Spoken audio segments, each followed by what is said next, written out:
This is the explosive showdown that exposes Israel's former Prime Minister Naftali Bennett getting absolutely demolished in a live interview. You won't believe how he squirms, stumbles, and spirals into total chaos while trying to defend the indefensible. Qatar, a key player in Middle East peace talks, gets bombed by Israel in a shocking strike, and Bennett's on TV acting like rules don't apply. But Al Jazeera's powerhouse host, Yalda Hakim, isn't having it. She slices through his BS like a hot knife through butter, leaving him exposed, arrogant, and utterly wrecked. If you think Israel's moves scream strength, think again. This reveals pure weakness, hypocrisy, and a leadership blind to the world's judging eyes. Hit that like button, drop your location in the comments, and subscribe now so you don't miss the next bombshell breakdown. Let's dive deep into this mess.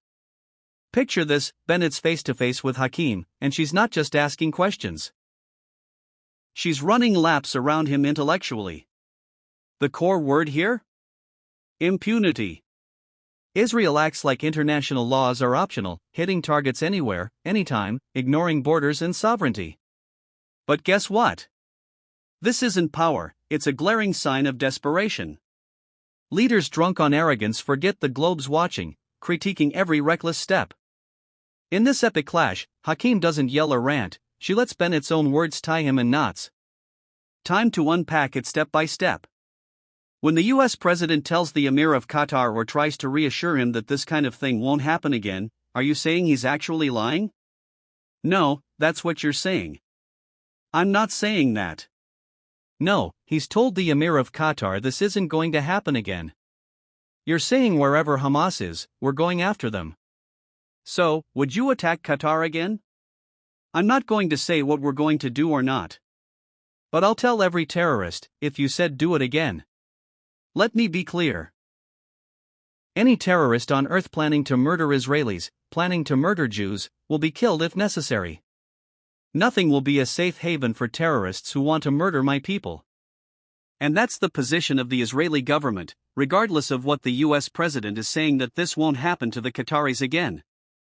I don't think the US president says you can go murder Israelis and get away with it. He himself said these. Let me finish. President Trump today after the attack said through his spokespeople that the Hamas leadership needs to be eradicated. He did, but he also spoke in the last hour with the Emir of Qatar. They've put out a statement saying the US president told them this isn't going to happen. Look, what I can tell you is my message, our message: the days where you can go around murdering, raping, and burning Israelis are over. Let me remind you, it was Hamas who attacked Israel on October 7, burning, raping, murdering 1,200 Israelis. Right now, Hamas is holding 48 hostages, of which 20 are alive and being tortured.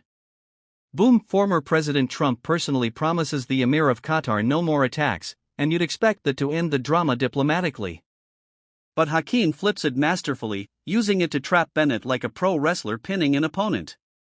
He dodges at first, mumbling about not revealing plans. Then, in a flash of frustration, he explodes: anyone plotting against Jews gets taken out, no matter where. Spot the massive flip-flop? He pretends caution, then threatens worldwide hits without limits. That's not a strong leader, that's a guy unraveling live on air, his cool cracking under pressure. Zoom out for the big picture. Israel's a UN member, sworn to follow the charter that bans force against other countries' sovereignty unless the Security Council greenlights it or it's pure self-defense in the moment. Bennett knows this inside out, but in the heat, he waves it away like yesterday's news. So, why does a nation get to claim UN perks while shredding the rules whenever it suits? That's the raw hypocrisy Hakim uncovers, and Bennett walks straight into the ambush, blind as a bat. Just read that statement from the Emir of Qatar, who said this is a flagrant violation of its sovereignty and security and a breach of international law. This is a blatant disregard for international law, isn't it? No. International law starts with the duty to defend your citizens. And I want to say international law does not provide immunity for arch-terrorists and the masterminds of terror attacks wherever they are. We'll get to any terrorist wherever he may be. Well, in fact, international law is very explicit.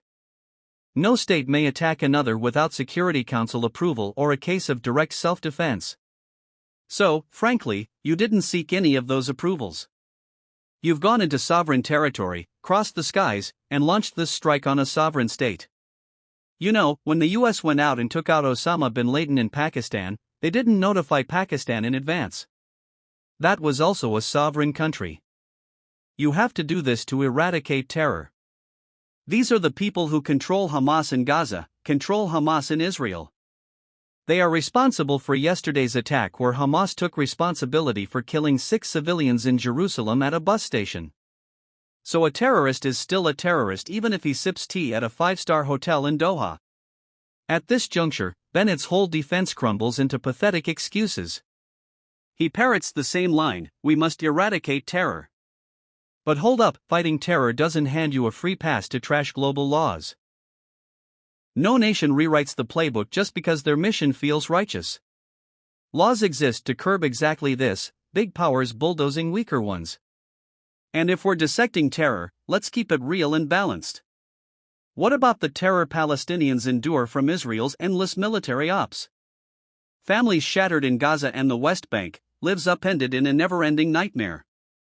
You can't equate one brutal day to months of relentless bombardment. That's the inconvenient truth Bennett dodges, painting Israel as eternal victim while playing aggressor. The uglier reality? Israel skates by because Arab leaders talk tough on solidarity but do zilch. They're too cozy with diplomacy and deals, scared to rock the boat against Israel. This spinelessness isolates Palestinians, caught between Israel's war machine and their so-called allies' deafening quiet. So you're saying basically that sovereignty is negotiable, international law is just a thing on paper. Diplomacy, these sorts of things don't actually matter because we know that for the last 20-plus months since October 7, Israeli officials have traveled to Doha a number of times, sat in hotels where Hamas was in another wing of that hotel and negotiated with their Qatari counterparts. How can they now trust Israel? I don't need them to trust Israel. Qatar is a terror state. Doha is a terror capital, and we know that for the past 25 years they've been planning terror attacks from Doha. They've been acting them. They've been sponsoring terror and funneling billions of dollars to Muslim Brotherhood terrorists and to Quds terrorists of the Shiite. They're the only ones who support financially both Shiite and Sunni terror. So I don't need their approval. I don't need them to love me. I need to protect our people.